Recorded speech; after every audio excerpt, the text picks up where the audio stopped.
Welcome to the Hue Jackson Show, brought to you by State Farm. Nathan Zgurra alongside the head coach of the Cleveland Browns, Hue Jackson. Hope everybody had a great Thanksgiving. Happy Thanksgiving to you, Coach. Same to you. How was yours? It was good. You know, obviously it's time to get back to football, and we're excited about playing this weekend. All right, Coach, let's talk a little bit about last Sunday's game against the Jacksonville Jaguars. Obviously not the result you wanted, but again, some bright spots, especially on the defense. How pleased were you with the defensive effort? I was very pleased. I mean, those guys battled. Again, we lost one of our good players in Emmanuel Ogbah, and the guys didn't blink. They kept working and kept giving us opportunities to win the game and keep us in the game, and I'm thankful for those guys' effort. We just got to continue to make some plays when they present themselves. I thought we made a huge play in the game early to Duke Johnson for a touchdown. We just seemed to be a little bit out of sync, had a chance to hit some balls and maybe a run or two here and there. We just didn't execute at a high level. When you look at those missed opportunities, as you say, was it from a lack of vision or was it more from a lack of execution? He made the right read but just couldn't deliver the football. I think it was more execution. And again, I'll be the first to tell you that I think Jacksonville had something to do with that a little bit. But at the same time, I've seen us make these plays in practice, and I've seen us make some of these plays in games. We just got to make enough of them to give us a chance to win. Let's go back to that defensive side. You talked about losing Jamie Collins 2 weeks ago. It was Ogbah this week, but this week James Burgess steps in, 16 tackles, was all over the field. How impressed were you with that showing? Very. You know, again, it just says that our defensive staff is doing a great job. I think the guys are coaching these guys up, giving them opportunity to go in there and play. James had played earlier for us when Jamie was out before, so he understood exactly what he needed to do, and he went in and had a really good football game. What did you see from Carl Nassib and Nate Orchard once they stepped in for Emmanuel Ogbah? I think those guys battled. You know, again, we wish we had Emmanuel back because he was having a really good season.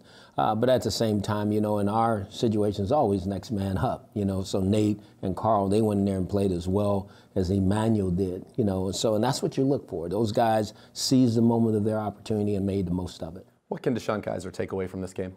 I think the biggest thing for Deshaun is just understanding the consistency week in and week out of playing in the National Football League. You know, there was a lot of highs against Detroit, and now here you come against another team, and here comes some lows. And so you got to find a way just to be consistent and play really consistent for your football team because it gives your team a chance to win. Did he come out of that game healthier? Because it seemed like maybe he wasn't as quick to run as he was against Detroit and had a lot of success doing that against the Lions. Yeah, no doubt. I think he definitely came out of the game healthier, which will be important for us down the stretch here because we're going to also need his legs as well as we need his arm.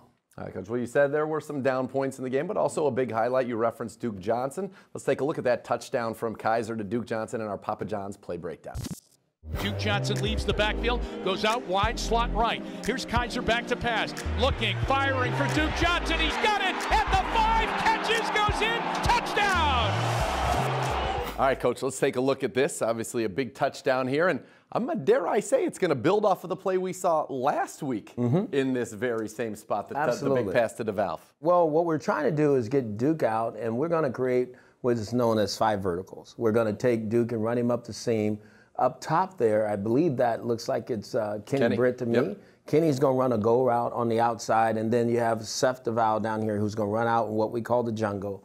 And then we have David Njoku who's going to run up the inside edge of the numbers on this side. And then we have Randall who's going to run right down the middle of the field. So we're going to try to take the safety and put him in a tough position, talk about the deep safety, because we know they're going to play cover 3 in this area of the field. And that's what we caught him in zone. As you can see, the safety's leaning this way. Deshaun knows it, and he threw a perfect ball with touch down the seam to Duke. And obviously, it's a touchdown. I don't know if you remember the orange and brown scrimmage had Duke basically from the same spot on the field. Yes. And this time he hits it. Absolutely. And he missed that one. And again, after he did it, I reminded him of that. I go, this was the same pass in the game that you missed when we had a mock game. He goes, absolutely. So, again, this is improvement. When you go into this and you send him in motion, are you trying to create, because you get a little confusion as you see Gibson's over him at first, then he tells Telvin Smith, hey, you get over here. He's not even looking. And we talked about it, you know, when you have people not paying attention when the ball snapped, you usually have an advantage. Absolutely. And so we're trying to create some confusion. We just want them to be in single high with a middle safety, and the quarterback does the rest. He makes a decision off that guy,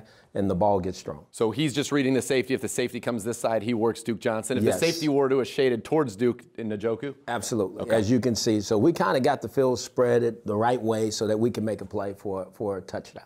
And certainly a touchdown it was, only the 7th passing touchdown against the Jags all year. Now, when you call something like this, though, as we go to the end zone view here, Coach, you need your guys to block. Five Absolutely. guys have to get the job done. You said it. As you see Spencer, again, pointing, because 44 is on the edge, letting us know that we got to turn over there to him. You see the line start to turn out there. You see the center working that way. Great job by the guys up front. Great job by Kevin Zeitler. Great job by Sean, even though he kind of got on the guy's hip a little bit in the game. Real good by Spencer. Quarterback can step up and make a good throw. That was one of the no flag, no harm, touchdown, Brown. Absolutely. All right, and we'll have some more of the Hue Jackson Show for you right after this.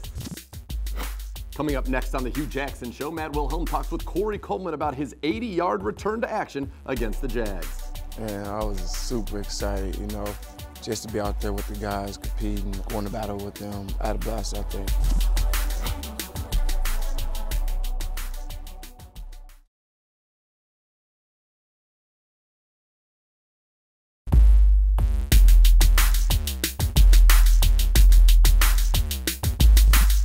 Welcome back to the Hue Jackson Show. Nathan Sgurl alongside the head coach of your Cleveland Browns, Hue Jackson, and coach Corey Coleman comes back for you. 11 targets, 6 catches, 80 yards. The best game a receiver's had from a yardage standpoint all year. How good was it to see him back on the field? Oh, it was really good. He made some plays for us. That was just a start. Hopefully Corey can continue to build on that. I think he did a really good job prior to getting back on the field first and foremost, and I think that's what gave him a chance to have success in the game. And let's hear what Corey had to say about his return to action in our Northeast Ohio BMW Center's play walkthrough, joined by Matt Wilhelm.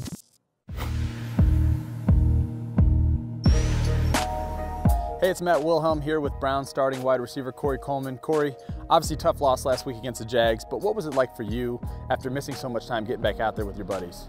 Man, I was super excited, just to be out there with the guys, competing, going to battle with them.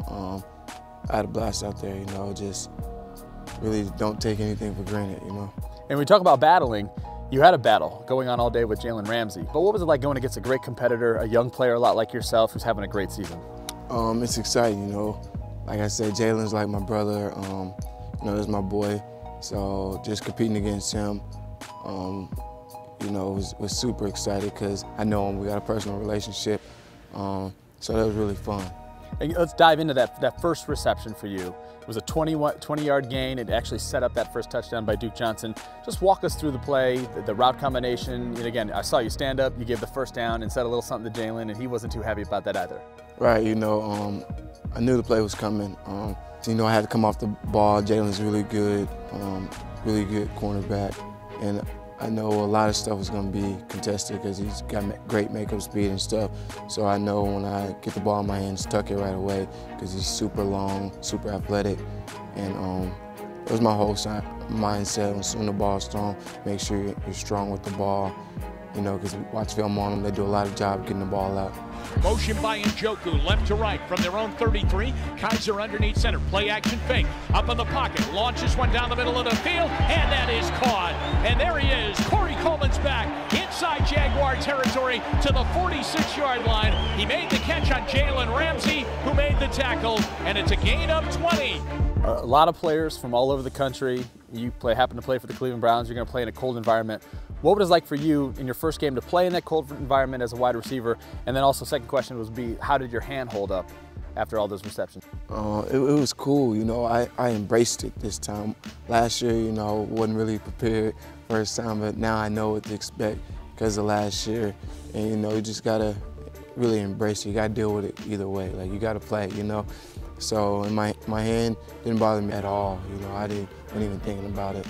And what's it going to take for this young group of wide receivers to continue to gel, and I know we might get Josh back in a couple weeks, to become the playmakers, to be consistent, to get this football team over the hump and get that W? Really just got to, block everything out, the outside noise out, and just keep on working, and it's going to turn. You just got to believe and really just, trust in the process.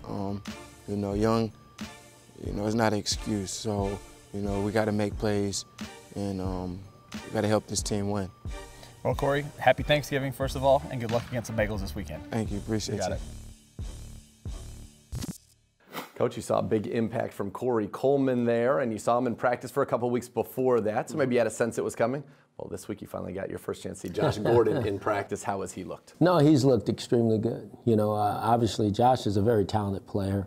When was at one time one of the best receivers in this league. So hopefully he can get back to that. We're looking forward to watching him play here pretty soon. I'm sure any play caller would say the more playmakers, the merrier. So get him back. Absolutely. Absolutely. One of your big playmakers, Duke Johnson, up next on the Hue Jackson Show. Next on the Hue Jackson Show, Dustin Fox catches up with Duke Johnson in the Universal Windows Player Spotlight. Just know that I'm, 1 point, 1 touchdown, 1 score away from helping the team win.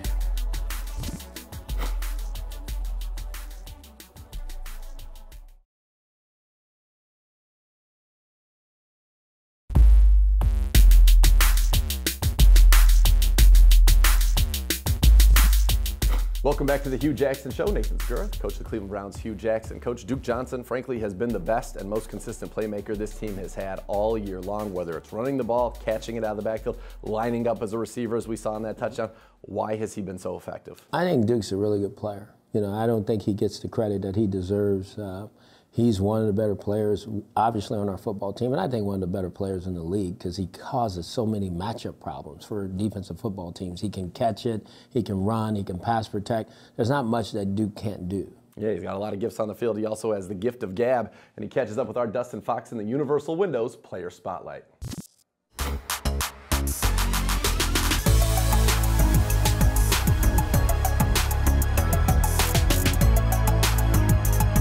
Dustin Fox here with Browns running back Duke Johnson. Duke, how you feeling, man? I'm good, you? I'm doing great. Let's talk about Sunday's game against Jacksonville. You found the end zone again. How good does that feel? Feels great. Just know that I'm, 1 point, 1 touchdown, 1 score away from helping the team win. Just doing my part in every way I can. It seems like every time you touch the football, something good happens, whether it's a screen pass, you running the ball, or lining you out as a wide receiver at times. Your versatility is obviously needed by this team. That's kind of my thing for myself. It's any way, any chance, anytime I get the ball, it's to make a play. Wherever it is on the field, no matter how much time is left in the game, just find ways to keep making plays.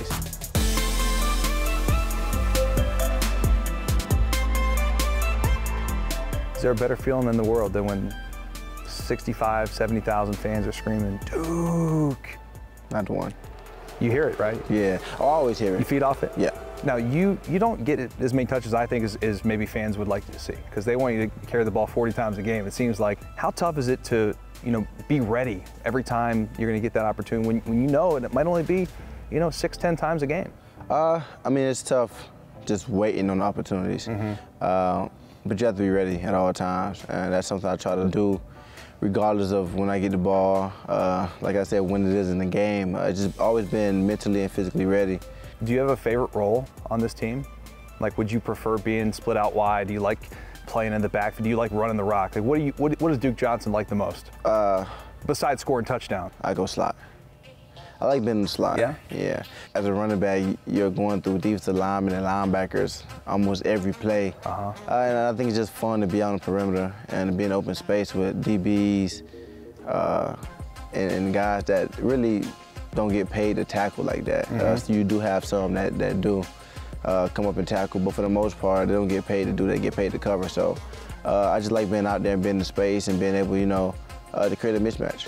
Now, the Lions game 2 weeks ago, the offense got going. I mean, over 400 yards of total offense.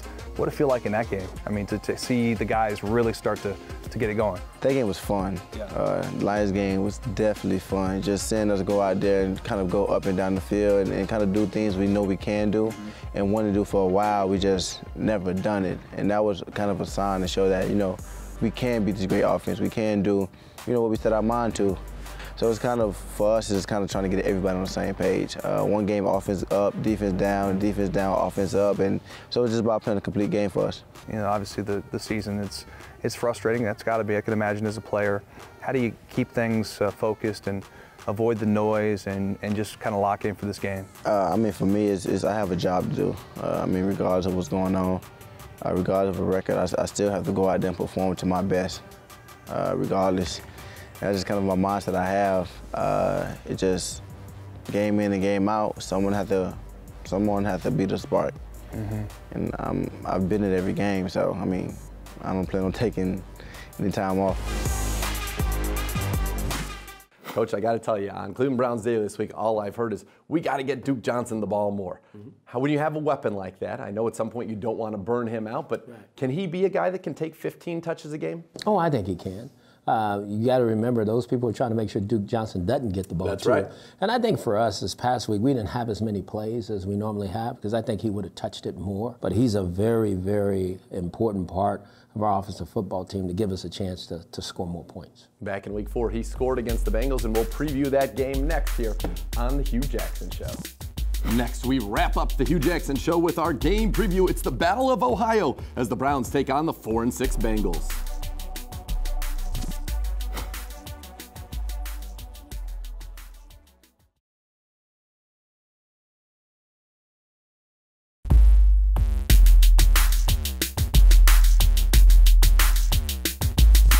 Welcome back to the Hue Jackson Show. Nathan Segura, Coach Jackson. Coach, back to Cincinnati.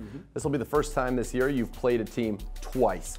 How has this Bengals team changed since from week 4 to where they are now? Well, I think they're playing better. I think they're playing better defensively. I think they've really settled down on offense. They know who the coordinator is now. They kind of play into his identity. Obviously, you know, they're not having the season that they want to have. But I think they're still in the thick of this thing for the division and, you know, for playoff purposes. So they're going to give us their best shot. When you look at this defense, because it seems to be carrying this team of late, what stands out to you? Vontaze Burfict, you know, he's really good. Geno Atkins, Carlos Dunlap. I mean, they have really good players. They're playing really good in their front 7. They got very good corners that play behind those guys. So, you know, their defense is a stellar group. Andy Dalton, 16 touchdowns, 8 interceptions on the season, doing a good job taking care of the football, but also scoring the football for this team.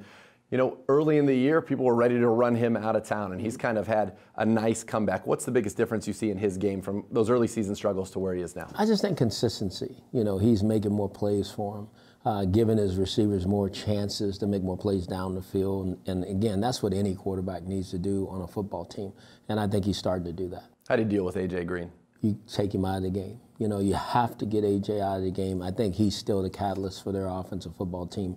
And he's going to look for him because that's how their team gets started, and we definitely have to slow him down. Back when you were still with Cincinnati, Tyler Kroft was a rookie. Nobody probably had really heard of him outside of Cincinnati. He's gone on to have a pretty nice season so far this year. Are you surprised at his development, knowing that you got to be there with him? No, not at all. I mean, he's a very talented player. Which was playing behind a really good player in Tyler Eifert. Yep. So I get it, you know, but now it's his time, it's his opportunity, and he's making the most of it. When the Browns have the ball against the Bengals this week, I'm sure you want to get back to establishing that ground game. What are kind of the keys you've been emphasizing in practice this week with your offensive team? Just the fundamentals. You know, I think we have to go back and reteach and groom the fundamentals to really get down in the dirt, put our hands down, work on our double team blocks, work on our single blocks, understand where the ball needs to hit, what we're trying to accomplish on each and every play.